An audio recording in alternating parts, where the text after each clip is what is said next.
Qué privilegio adorar al Señor, ¿verdad? Qué privilegio saber que Él está y que cuando Él se hace presente, cuando su presencia llena nuestra vida, hay salud, hay sanidad, hay cambio, hay transformación. Abramos el corazón al Señor, invoquemos su presencia y de la misma forma abramos nuestras mentes a la palabra del Señor. Quiero leer con ustedes, continuando la serie de sermones que estamos compartiendo, de pensamientos que estamos compartiendo a la luz de los milagros que hizo el famoso profeta Eliseo en el reino del norte, en el reino de Israel, con su capital en Samaria, ¿verdad? Que están siendo declarados en los primeros capítulos del segundo libro de los Reyes. En esta ocasión me gustaría que me acompañaran al segundo libro de los Reyes, a la altura del capítulo 4. Segundo libro de los Reyes, al final del capítulo 4, los versos del 38 en adelante, dice la poderosa palabra del Señor. Eliseo regresó a Gilgal y había hambre en la tierra. Cierto día, mientras un grupo de profetas estaba sentado frente a él, le dijo a su sirviente: pon una olla grande al fuego y prepara un guisado para el resto del grupo. Entonces uno de los jóvenes fue al campo a recoger hierbas y regresó con el bolsillo lleno de calabazas silvestres. Las cortó en tiras y las puso en la olla, sin darse cuenta que eran venenosas. Sirvieron un poco del guisado a los hombres, quienes después de comer uno o dos bocados gritaron: hombre de Dios, este guisado está envenenado.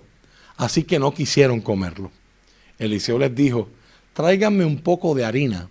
Entonces arrojó la harina en la olla y dijo: ahora está bien, sigan comiendo. Y ya no les hizo daño. Y ya no les hizo daño. Que el Señor añada bendición a esta palabra. Señor, como siempre me gusta orar antes de predicar, danos iluminación para entenderla, danos fe para creerla y danos valor para vivirla. En el nombre poderoso de Jesús. Amén. Amén. Veneno en la olla. Veneno en la olla. Cuenta una historia de un padre que tenía dos hijas preadolescentes y estaban discutiendo con él, rogándole porque querían ir con sus amigos al cine a ver una película.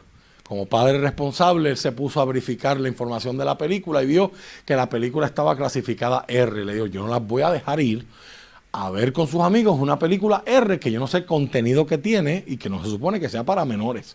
Las hijas empiezan a rogarle, a decirle: papá, lo que tiene son malas palabras y una que otra escena fuerte, y por eso es que es R. El papá les dijo: no van a ir. Y dejó la discusión ahí. Al rato el papá se le ocurre una idea y esa noche él se puso a hornear unos brownies. Y estos bizcochos él sabía que a las niñas les fascinaban. Así que tan pronto les dio el olor, vinieron a comer. Y empezaron a comer, y mientras él comía, mientras ellas comían, él bien serio empieza a decirle: qué bueno que les gusten, intenté una receta nueva. Y dicen: receta nueva, sabe riquísimo, ¿qué tiene? Bueno, es que leí por ahí que si uno le echaba unas cuantas heces fecales de los perros, o como diríamos en Puerto Rico, unas cuantas caquitas de perro, los brownies sabían mejor. Automáticamente las caras de las nenas cambiaron y empezaron a sacarte los brownies de la boca y a comer, y a dejar de comer, ¿verdad? Y a escupirlos. Y el padre dice: pero es que es el mismo razonamiento que ustedes con su película. Una sola caquita de perro, pues no se supone que sea suficiente. Y eso ayudó a que las hijas entendieran lo que el padre quería enseñarles. Esta historia tiene unas repercusiones y una enseñanza que hoy yo quiero discutir con usted, invitarle a que usted entienda que solamente usted es responsable de lo que come. No vengo a hablar de fitness, no vengo a hablar de salud, pero eso incluye, ¿verdad? Estamos trabajando en esa dirección, y alguien ha dicho en el mundo de la nutrición que uno es lo que uno come. A la hora de la verdad, en cuanto a lo que es nuestra salud alimenticia o alimentaria, Nadie, no podemos culpar a más nadie que no sea nosotros, porque nosotros decidimos a qué le damos acceso a nuestra boca. De la misma forma, esta historia hoy nos presenta un espejo interesante en el que nos podemos mirar. Resulta interesante el hecho que la Biblia dice, Eliseo había estado en la casa de una mujer y un hombre que tenían dinero.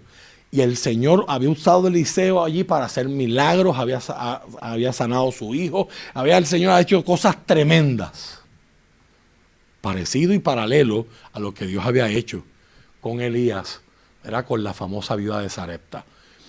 De la misma forma, hemos estado discutiendo que Dios está demostrando que Él sigue activo en Israel a pesar de que Elías, el profeta de fuego, se había ido. Que Dios todavía sigue levantando gente para hacerle frente a los tiempos y para representarlo a Él y darlo a conocer en medio de las adversidades y las situaciones y circunstancias que el pueblo estaba enfrentando. Así que Elías decide volver a Gilgal, donde estaba una de sus escuelas o institutos bíblicos de profetas.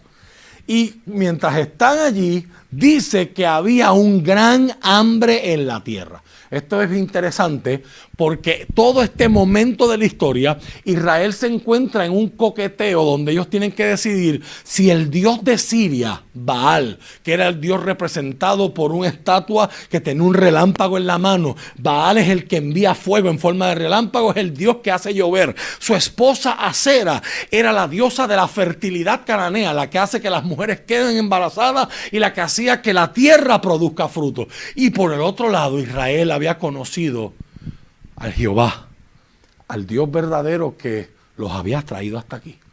Y ahora estaban en esa indecisión. ¿Adoramos a Baal o adoramos a Jehová? Interesante que en muchos momentos de la historia, al igual que pasó con Elías, Israel se fue a adorar a Baal.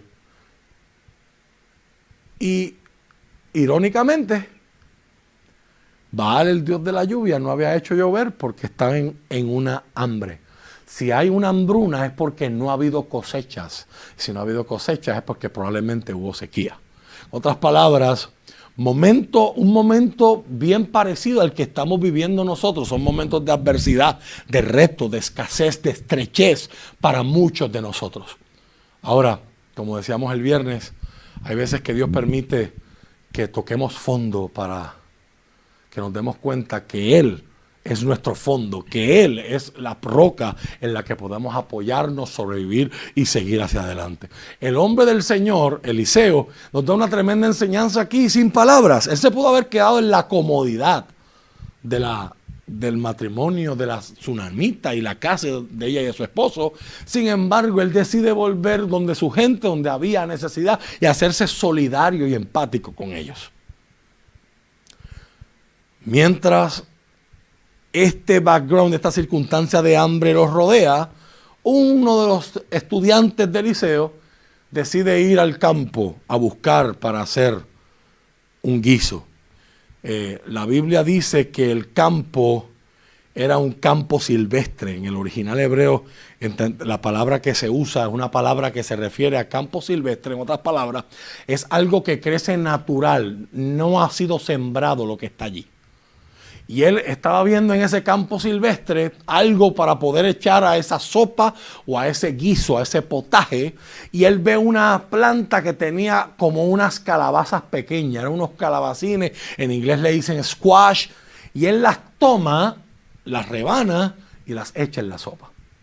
Lo que no sabía aquel muchacho es que por las palabras que tenemos en hebreo, la mayoría de los académicos piensan que esa planta se conoce hoy día como coloquíntida. Y es una planta que su fruta tiene un efecto purgante. Tiene un efecto que provoca diarrea, malestar estomacal, dolor. Cuando la gente empieza a probar la sopa, empiezan a tener los cólicos, los cramps, empiezan a tener los síntomas de un purgante y exclaman y dicen: maestro, hay muerte en la olla, hay veneno en esta olla. Interesante que de la misma manera nosotros hemos de la misma forma introducido cosas a nuestra vida que de afuera parecían que estaban bien, pero luego nos hacen daño. Ideas, conceptos, pensamientos, actitudes, relaciones, cosas, tantas cosas que hemos construido o que hemos introducido en nuestra vida que parecían muy bien, pero nos terminaron haciendo mal. Me gusta la ilustración de la mente como una torre de control. Martín Lutero decía que yo no puedo evitar, hablando de los malos pensamientos, que las palomas, que los pájaros den vueltas sobre mi cabeza. Pero sí puedo evitar que se paren en mi cabeza, sí puedo evitar que me construyan un nido en mi cabeza, pongan sus huevitos y críen sus pajaritos y los enseñen a volar. Eso sí yo lo puedo evitar. O sea, en otras palabras, los pensamientos son como aviones que no pueden aterrizar en mi aeropuerto, en el aeropuerto de mi mente y mi corazón, a menos que yo en mi torre de control, yo no les dé permiso. Esta historia se levanta para nosotros los creyentes como una advertencia. En este tiempo donde todo el mundo está transmitiendo, en este tiempo donde hay mucho consumo de contenido intelectual a través de las redes.